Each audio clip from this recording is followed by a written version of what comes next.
puede estar viendo y escuchando quién es Antonio Fuentes. Pues es un chico de Humilladero que empezó con su pasión, que era el periodismo. Yo creo que me caracterizo por eso, ¿no? Cuando me proponen algo, o lo tengo clarísimo que no, o lo normal es que vaya para adelante. Tuve la suerte de entrevistar a Fernando Torres, que llevaba sin hablar con la SER, pues yo no sé, 3 años.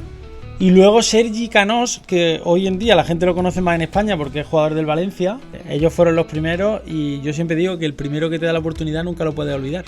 Yo sé que hubiera echado de menos que en algún momento hubiera venido alguien que no me mereciera yo y me hubiera dicho, toma esto. Cuando eres padre te das cuenta de que merece la pena, pero tuvo que ser duro. Y haga yo lo que haga, yo no se lo voy a poder devolver nunca.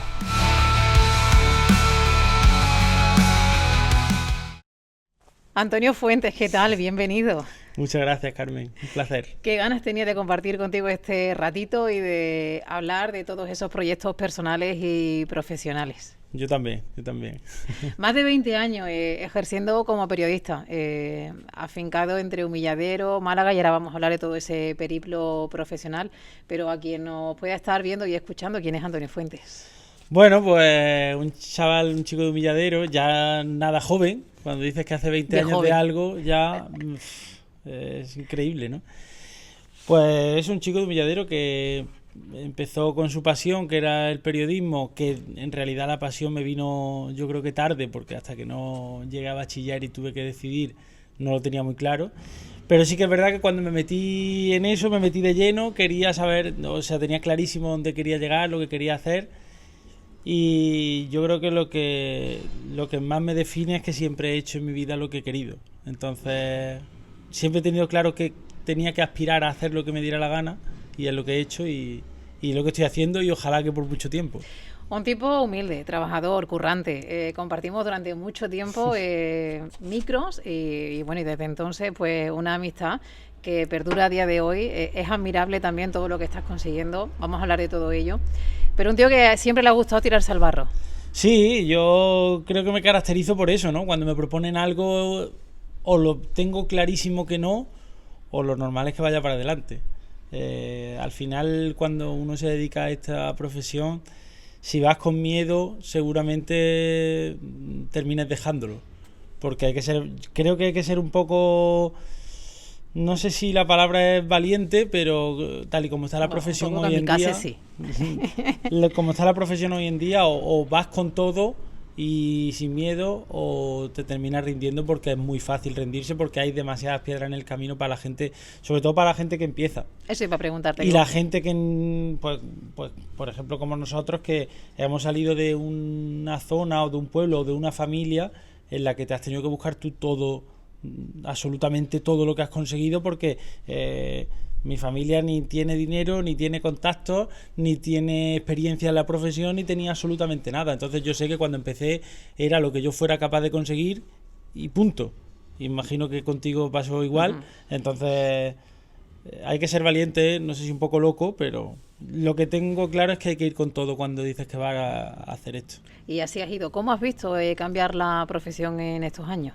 Bueno, yo creo que la profesión ha cambiado, más que... Creo que ha evolucionado mucho técnicamente. Creo que ahora hay muchos más medios. Creo que se ha democratizado el hecho de poder ser periodista, porque hoy en día, si tienes un ordenador, una conexión a internet, no te voy a decir que seas periodista, pero lo puedes intentar. Uh-huh. O puedes por lo menos mostrar tu valía. Y para mí la gran diferencia que tenemos ahora con respecto a antes es que cuando nosotros empezamos en esto, o te contrataba una empresa, o te contrataba un medio de comunicación, o tú no podías demostrar si valías o no para esto. Hoy sí lo puede hacer cualquier joven.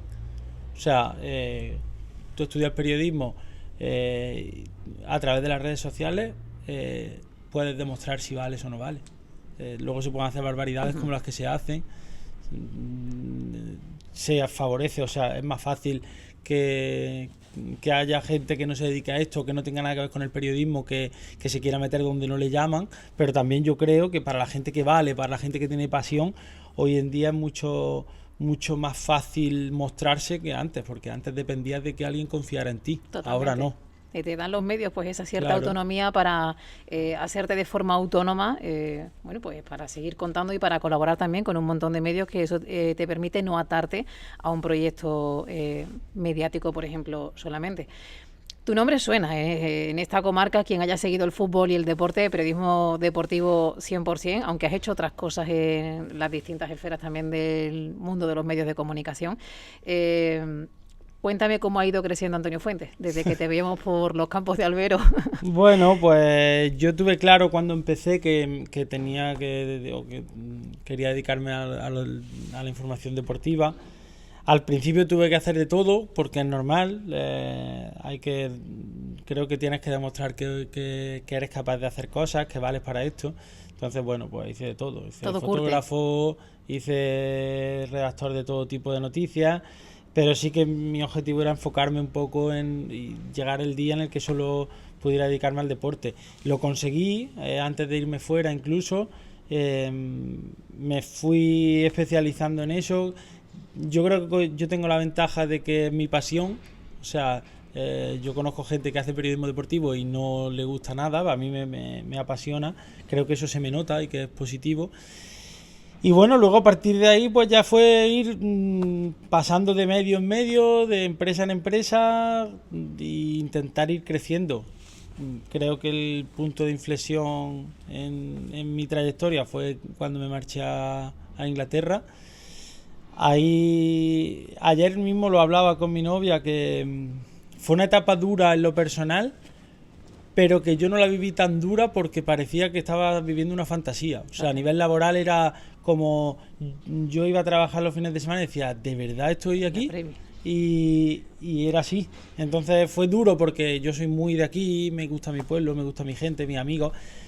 Estar allí yo creo que físicamente nunca me terminé de adaptar, pero yo lo llevé bien, o sea, lo pude llevar porque lo que viví laboralmente fue maravilloso. Además fue brutal salir de Humilladero Sí. para estar directamente en campos de primer nivel y enfrentarte a jugadores de primer nivel, conexiones con España.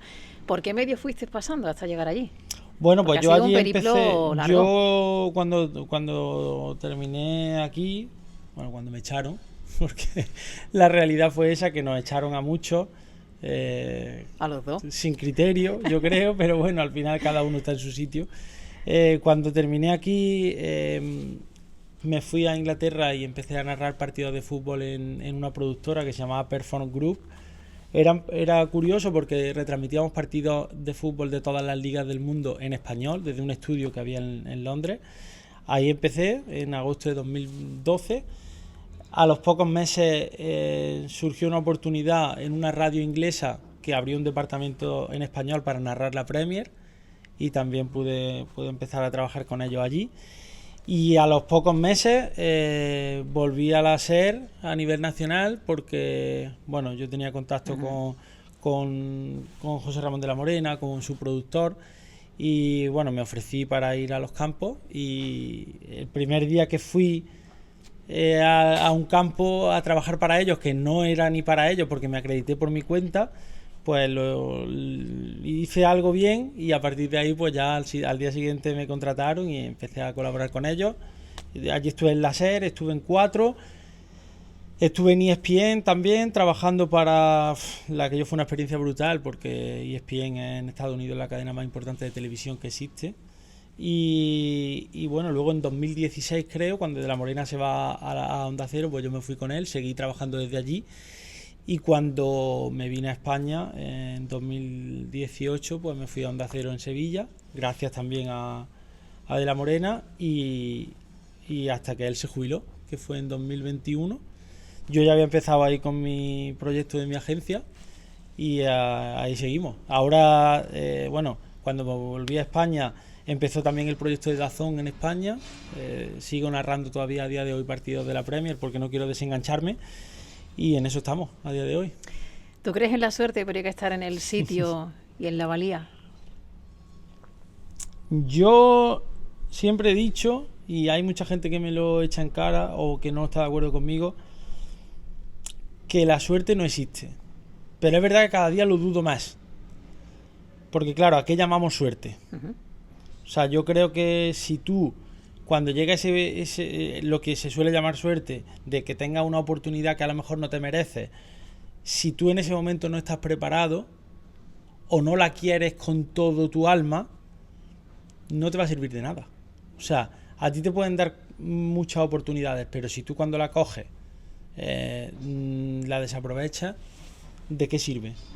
Entonces, yo no sé si he tenido suerte o no, seguramente he tenido suerte, pero lo que tengo clarísimo es que la he buscado mucho. Mucho. O sea, además, yo no he parado de tocar puertas, no he parado de llamar a gente, no he parado de decir, déjame que te demuestre que lo puedo hacer. Y al final, bueno, pues mi mayor satisfacción, como te decía antes, es que he hecho lo que me ha dado la gana y sobre todo también que he trabajado con la gente que admiraba. O sea, con la gente que yo quería trabajar desde pequeño, lo he conseguido. Coincido contigo en que esa proactividad realmente es la que te pone en órbita y en la que te sitúa en ese momento en el que, llegado el día, pues hay alguien que realmente ve algo en ti y que posiblemente, pues claro, tienes que tener ese algo para que realmente te den esa oportunidad.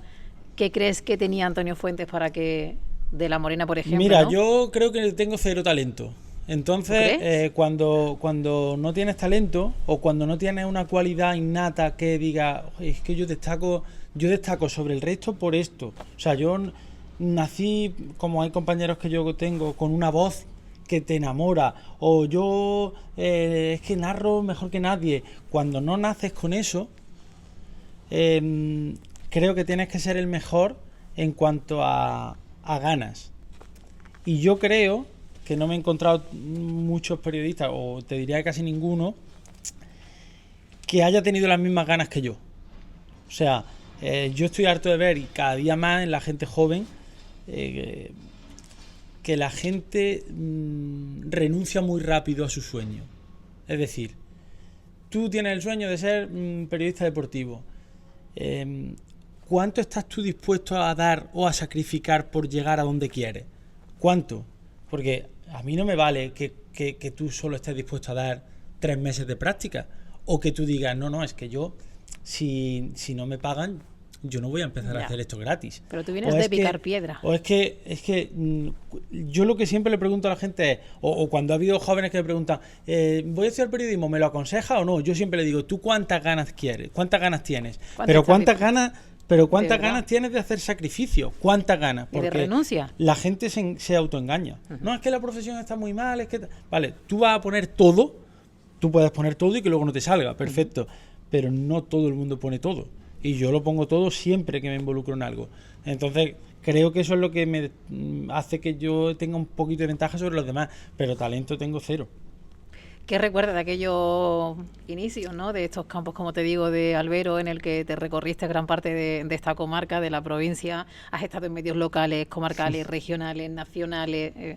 ¿Qué recuerdas de aquellos primeros momentos y de ese sueño incipiente? Pues que lo hacía con la misma pasión que cuando hice cosas con más repercusión. Para mí, ir a ver a la Antequera y hacer la crónica para el Diario Sur o para una radio, para mí era igual de importante que hacerlo a nivel nacional. O sea, porque yo, es lo que te decía antes, yo eso me lo tomaba como, si yo esto no lo hago bien o no lo hago al 10, nadie me va a dar otra oportunidad para hacer algo más relevante. O sea, para mí no era como mucha gente se toma el trabajo. A ti te contratan en un medio local y hay mucha gente que se toma el trabajo como, voy a cumplir. Sí, como un trabajo menor. Voy a cumplir, ¿qué me piden esto? Pues yo presento esto y adiós. Yo no lo hacía así. O sea, yo quería ser el mejor.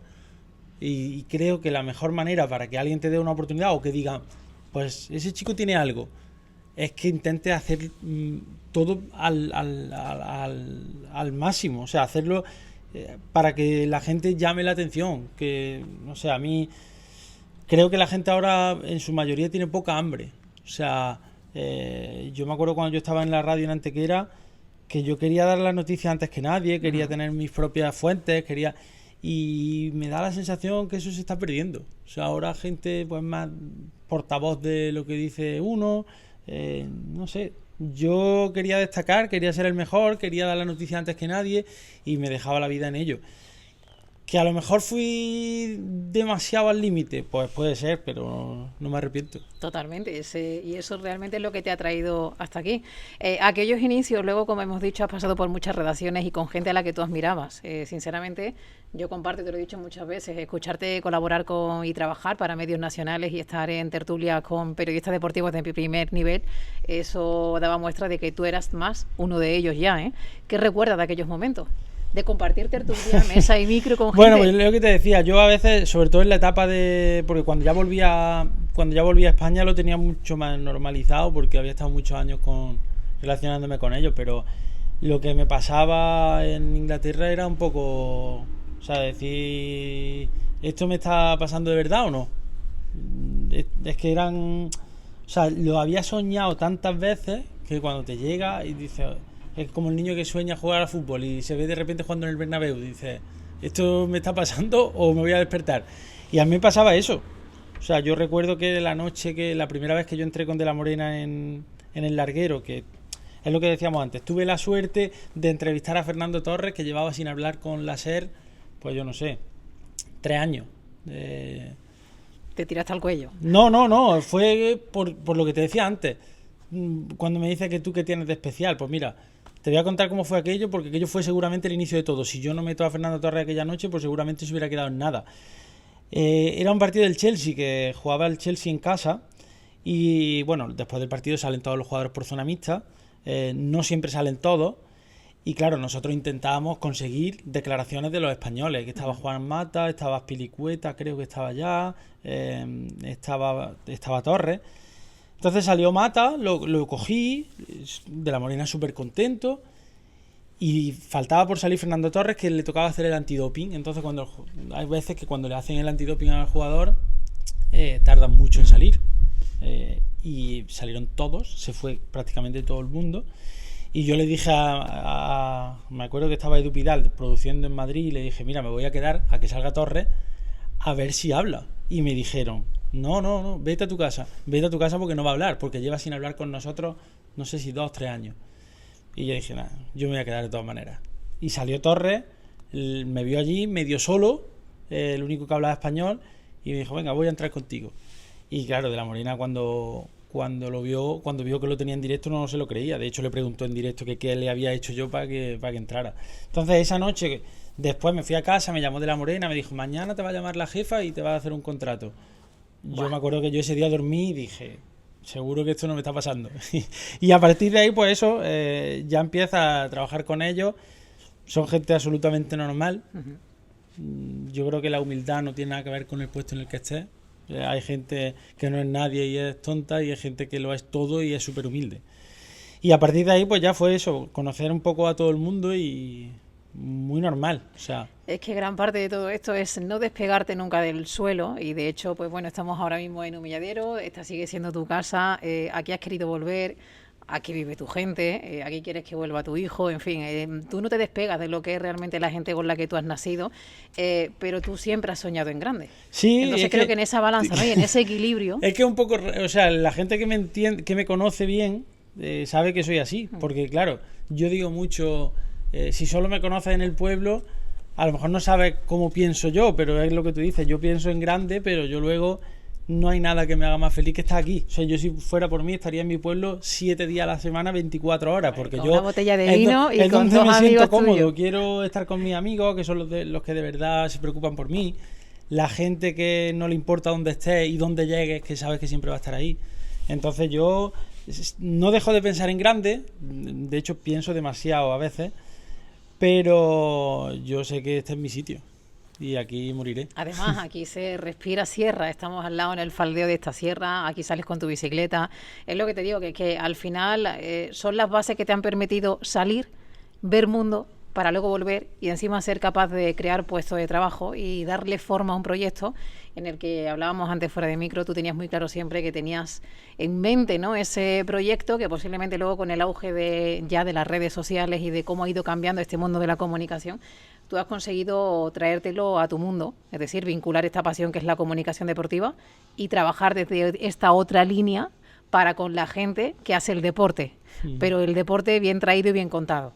Y ahora quiero que me cuentes cómo surge esta idea de formar tu agencia de comunicación. Bueno, esto en realidad yo creo que si no hubiera habido pandemia no lo hubiera llevado a cabo nunca, porque yo siempre tuve esa inquietud, sobre todo porque ya al tener mucha relación con deportistas profesionales, yo veía que el servicio que yo quería ofrecerles lo necesitaban desde hace mucho tiempo. De hecho, hice muchas cosas como favores a amigos míos que eran deportistas de élite, pero yo nunca tuve el tiempo de decir, me voy a poner a plantear esto en serio. ¿Qué pasa? Que vino la pandemia, yo entraba en la radio desde casa, trabajaba 15 minutos al día, lo que tardaba en entrar en Onda Cero Sevilla a mediodía, y yo me vi todo el día cruzado de brazos en mi casa. Entonces no tenía hijos y era todo más fácil, y dije, yo no puedo estar así, porque me daba la sensación de que estaba perdiendo el tiempo. Y quería buscar la manera de darle forma a la agencia, y como ya te digo, gracias a la pandemia, porque tuve mucho tiempo para pensar y desarrollar la idea, lo puse en marcha. Al principio era como un complemento porque yo no sabía hasta dónde iba a evolucionar eso. Yo tenía la radio, no sabía cuál iba a ser el futuro de la radio, estaba ya también en DAZN. Pero fue funcionando y claro, pasé de voy a empezar esto yo solo a tienes que darle estructura, tienes que delegar en gente, llegan más jugadores, tienes que dar nuevos servicios, y bueno, ahí empezó todo. Y es verdad que no tiene nada que ver lo que empezó con lo de que hay ahora, pero fue un poco así, por el tener tiempo por la pandemia y luego ya ir creciendo. Ir aprendiendo también sobre la marcha yo cosas, porque al final yo no había gestionado nunca ninguna empresa. Entonces, ahora ir sobre la marcha adquiriendo conocimientos e intentar que todo evolucione como tiene que evolucionar, que por suerte está siendo así. Y bueno, otra faceta, ¿no? ¿Quiénes fueron esos primeros deportistas que dan la oportunidad a Antonio Fuentes? Pues mira, yo me acuerdo de los tres primeros. El primero fue J. Peleteiro, que ya ahora ya no está en el fútbol y se retiró. Al que yo le cuento la idea y me dijo, o sea, yo le llamé y le dije, mira, tengo esto en mente. Y me dijo, yo quiero estar ahí. Dime cuánto cuesta esto, que yo quiero estar ahí el primero. Y él fue el primero. Luego estuvo Kini también, que está jugando en Grecia ahora mismo y es íntimo amigo mío, hablamos todos los días. Y luego Sergi Canós, que hoy en día la gente lo conoce más en España porque es jugador del Valencia, pero en aquel entonces estaba en Inglaterra, en un equipo de segunda, en el Brentford, y yo a él lo había conocido en Inglaterra, a su familia, tenía muy buena relación con él, yo lo considero como un hermano pequeño, y él también se metió en la aventura, y bueno, todavía está hoy con nosotros, así que ellos fueron los primeros, y yo siempre digo que el primero que te da la oportunidad nunca lo puedes olvidar. Te vaya bien o te vaya mal. Bueno, pues Antonio, esos fueron los orígenes, pero realmente, ¿qué hacéis dentro de la agencia con los futbolistas, entrenadores, jugadores de pádel? Ahora me cuentas también este espectro de deportistas que tenéis. Sí, bueno, pues nosotros empezamos trabajando con jugadores de fútbol, como te decía. Yo noté que ellos tenían una necesidad, y es que necesitaban ayuda o formación en muchos aspectos de fuera del campo. Entonces, bueno, a nivel de comunicación tienen mucho por hacer, sobre todo los jugadores que no son top o que no están en equipos top. La gestión de redes sociales hoy en día, que te voy a contar, es básica, y para ellos también lo es, aunque no sea su pan, porque eso hay que dejarlo claro, que al final nosotros trabajamos las redes sociales con ellos, pero nosotros no queremos convertirlos ni en youtubers ni en instagramers. Queremos que lo hagan bien, que sean profesionales y que no cometan fallos. Y bueno, trabajamos eso, comunicación, redes sociales, marketing también, relacionamos a todos los jugadores con las marcas que les pueden interesar, al propio jugador. Eso empezamos a hacerlo con los jugadores de fútbol y todavía lo hacemos, y luego en 2022 el pádel explotó a nivel profesional. El jugador de pádel empezó a ganar mucho dinero porque las marcas llegaron ahí, apostaron fuerte, surgió un nuevo circuito profesional. Y bueno, yo también vi que ellos necesitaban el mismo servicio que estábamos dando a los jugadores de fútbol, que lo podían necesitar ellos. Y empezamos, y la verdad es que funcionó bien.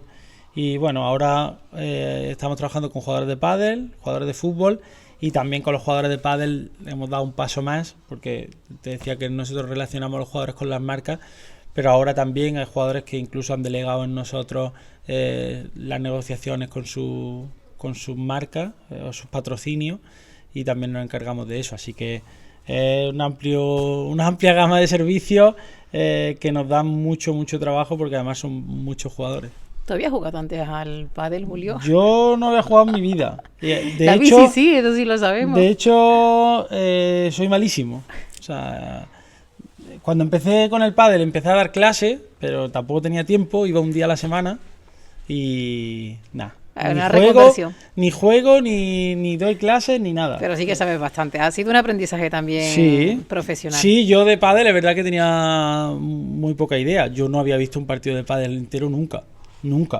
De hecho, conocía por lo que conoce todo el mundo: LeBron, Paquito Navarro y poco más. Pero bueno, la verdad que es un mundo muy pequeño, no tiene nada que ver con el fútbol. Al final, cuando te metes a trabajar en ese mundo, los conoces a todos en muy poco tiempo. Y ya con más de 2 años con ellos, ya sé cómo funciona todo, lo que necesitan, lo que te pueden pedir. Y es un mundo curioso. Cuéntame, ¿cómo es un día en K-Player y cómo os organizáis? ¿Cuántos sois? ¿Cuántos deportistas estáis llevando actualmente? Pues me estaba estudiando la pregunta de cuántos deportistas eran, porque no los tengo en mente.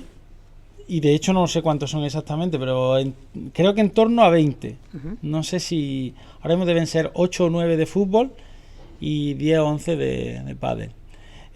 Bueno, nosotros en la agencia somos 6 personas. Yo, está Emilio, que es mi mano derecha y el encargado de hablar con todas las marcas. Aquí también compañero nuestro. Están 2 chicos que llevan redes, puramente dedicados a la gestión de redes, y luego 2 diseñadores, porque a nivel de diseño nosotros tenemos muchas necesidades. Y luego hay gente que colabora externamente para todo lo que nos hace falta, abogados para el tema de los contratos y demás, y esos somos los que trabajamos. Y bueno, el día a día es un poco, nuestro día a día va en función de la actividad de nuestros deportistas. El fin de semana tenemos que estar muy pendientes de los jugadores de fútbol. Entre semana muy pendientes de los jugadores de pádel, porque además tienen torneos casi todas las semanas. Y es un poco eso. Ya sabemos las cosas periódicas que hay que hacer, y luego cada día es un poco una aventura. Porque al final, cuando tú estás dando un servicio de todas las necesidades que puede tener el jugador fuera del campo, te pueden surgir necesidades de cualquier tipo. Y nosotros creo que nos va bien, porque estamos 24/7 pendientes de ellos, y eso ellos lo valoran, porque no hay mucha gente que se entregue hasta ese punto. Hay gente que hace lo que nosotros hacemos, pero creo que lo que nosotros nos distingue es que el jugador sabe cuando levanta el teléfono estamos. Estás ahí. Entonces, eso o lo tiene o no lo tiene. Físicamente estás en Málaga, pero teletrabajáis todos. Sí. Viajan muchísimo. Sí, bueno, yo intento viajar todo lo que puedo, porque creo que no solo basta conectar, sino que creo que te vean es súper importante. Al final, ten en cuenta que de esos 20 jugadores, no sé si muy pocos están en el mismo sitio. Tenemos jugadores pues en Italia, en Chipre, aquí en España, en la Comunidad Valenciana, en Navarra, en Madrid, en Sevilla. O sea, están en todos sitios, y luego los jugadores de pádel van viajando cada semana a una parte del mundo diferente. Entonces yo intento estar lo más cerca de ellos posible. La semana pasada estuvimos en Madrid en el torneo de pádel. Intento que vean que estamos con ellos, pero también te digo que al final lo bueno de este trabajo es algo que yo desde que estuve en Inglaterra valoro como nada, que es que puedes trabajar desde donde quieras, y eso yo creo que no tiene precio, porque al final yo sé lo que es estar en un sitio fijo donde tienes que estar y no te puedes ir, y esto de poder trabajar desde la playa, desde la montaña, desde Tailandia o desde París, yo creo que no tiene precio. No es verdad que creo que tienes que estar con ellos cuando lo necesitan, pero nuestro día a día se puede hacer desde cualquier sitio. Totalmente. Y eso, tanto para mí como para los trabajadores, es muy importante. En todos estos años que también llevas trabajando con todos ellos, al ritmo que también van las redes, no sé si os delegan toda la gestión al 100% o ellos también forman parte de, pues bueno, estar contestando mensajes privados, comentarios y demás. ¿Algún gabinete, alguna bomba que os haya estallado? Estáis trabajando con gente de primer nivel. Sí, bueno, al final nosotros lo que hacemos siempre es darle toda la libertad que ellos quieren. Es decir, hay jugadores que llegan y te dicen: yo no quiero saber nada de mis redes, haz lo que tú quieras, y cuando tienen más confianza te dejan de responder absolutamente todo. Y hay jugadores que dicen: tú aconséjame, que yo seré el que publica y yo seré el que dice si esta tilde va aquí o si esta coma la pongo aquí o más adelante, porque yo lo entiendo, al final es su privacidad. La mayoría de jugadores con los que nosotros estamos delegan prácticamente todo. Pero sí que es verdad que hay algunos que son un poco más reservados o que a lo mejor están en un periodo de que tienen que coger más confianza con nosotros y son ellos los que publican. Pero anécdotas ahí te puedes imaginar. Pues si hay gente que, como Alberto Moreno, que tiene más de 1 millón de seguidores, pues hemos visto de todo. Gestionar comunidades de ese volumen con el efecto multiplicador que también tiene, ¿no? Pues estar en redes y la visibilidad de todo lo que hace. ¿Cuántos grupos de WhatsApp tiene Antonio Fuentes? Pues no lo sé, pero a ver, yo tengo muchos grupos los tengo silenciados, sí, porque si no, o sea, no le puedo dar la misma importancia al grupo que tengo con un jugador que al grupo que tengo con tus amigos. Cualquiera. O sea, con cualquiera me refiero al grupo de la guardería o al grupo de la peña ciclista o al grupo de... No le puedo dar la misma importancia a todos. Sí que es verdad que ahora la gente me matará al que no le haya respondido, pero yo creo que respondo a todo el mundo y aunque sea tarde y con un tiempo aceptable. Es normal y entendible. Yo entiendo eso, pero sí que es verdad que cuando el WhatsApp, al final estoy todo el día metido en él y siempre se te pasa algún mensaje que lees y no responde y que luego se te olvida responder. Pero intento, o sea, a mí no me gusta la gente que no responde, no me gusta. Doy fe que tarda en responder posiblemente, pero yo soy la primera que, al igual que tú, pues maneja muchísimas cuentas, estás con muchísimos clientes y resulta a veces harto complicado intentar estar en todo en un trabajo que demanda tanto de ti. A día de hoy, Antonio, ¿qué te sigue haciendo feliz? Pues me sigue haciendo feliz lo que estoy haciendo. Y eso yo creo que no todo el mundo lo puede decir. Yo quiero seguir en esto mucho tiempo, quiero ver crecer mi empresa, creo que lo va a hacer y me conformaría con que fuera esto a más y si no va a más no tengo ningún miedo porque sé que haría otra cosa y volvería a ir bien, así que no, o sea, yo no tengo miedo al futuro porque sé que mientras tenga 2 manos y 2 piernas voy a saber buscarme la vida, así que cuando miras con la perspectiva de los años ya y ves toda esta evolución, lo decíamos, y esto me permite enganchar casi con el principio, cuando ves 20 años de trayectoria profesional, ¿qué ves? Pues que me lo he currado demasiado, igual, ¿no? Me lo he tenido que currar mucho. Porque yo sé que hubiera echado de menos que en algún momento hubiera venido alguien que no me mereciera yo y me hubiera dicho: toma esto. No, todavía no has hecho méritos, pero te lo voy a poner por delante. A ver si lo aprovechas. Y no me ha llegado eso. Pero bueno, lo que te digo. Si currando puedes llegar a conseguir lo que quieres, ¿qué falta te hace que te ayuden? ¿Qué te motivaría a seguir adelante? ¿Qué sueño te falta por cumplir? ¿Qué te gustaría hacer en este nuevo panorama en el que te mueves? Pues yo sinceramente ahora mismo no tengo un sueño de decir, como cuando empecé, que quiero trabajar con este. Ahora mismo no hay nada que yo diga, tengo que conseguir esto.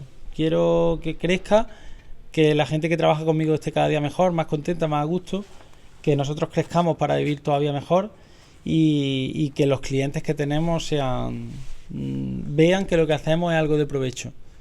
Si consigue eso, no le pido mucho más a la vida. ¿El próximo puerto pendiente por subir y con quién? ¿Literalmente o...? Literalmente.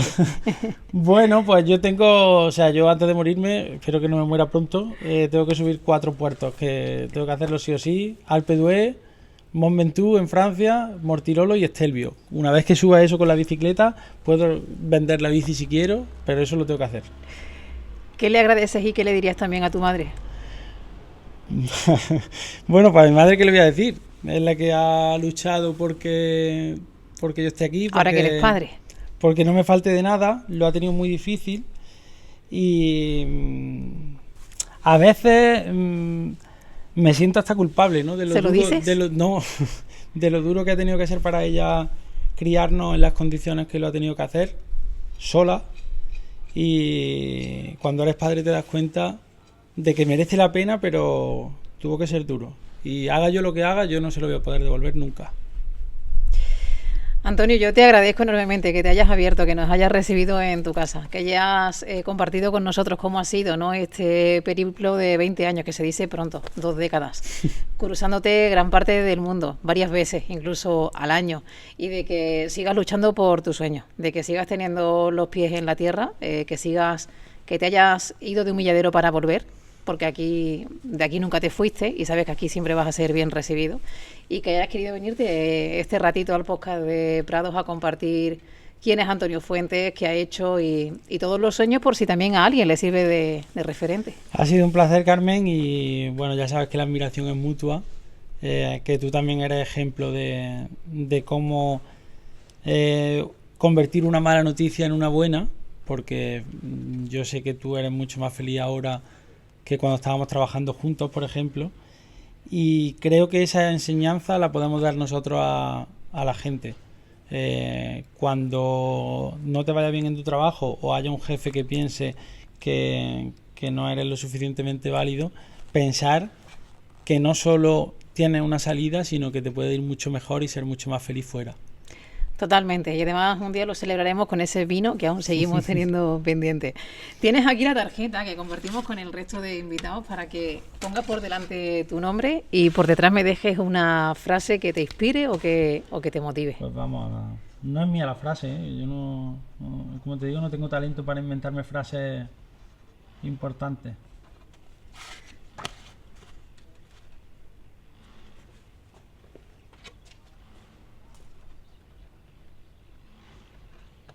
Dímela, Antonio. Una frase que yo llevo en la bici, que me encantó cuando la leí por primera vez, y dice que, y como no sabía que era imposible, lo hizo. Enhorabuena por todo lo que has hecho, amigo, y por ser un tío tan íntegro, tan auténtico y tan de verdad, y por estar aquí hoy. Muchas gracias, un placer.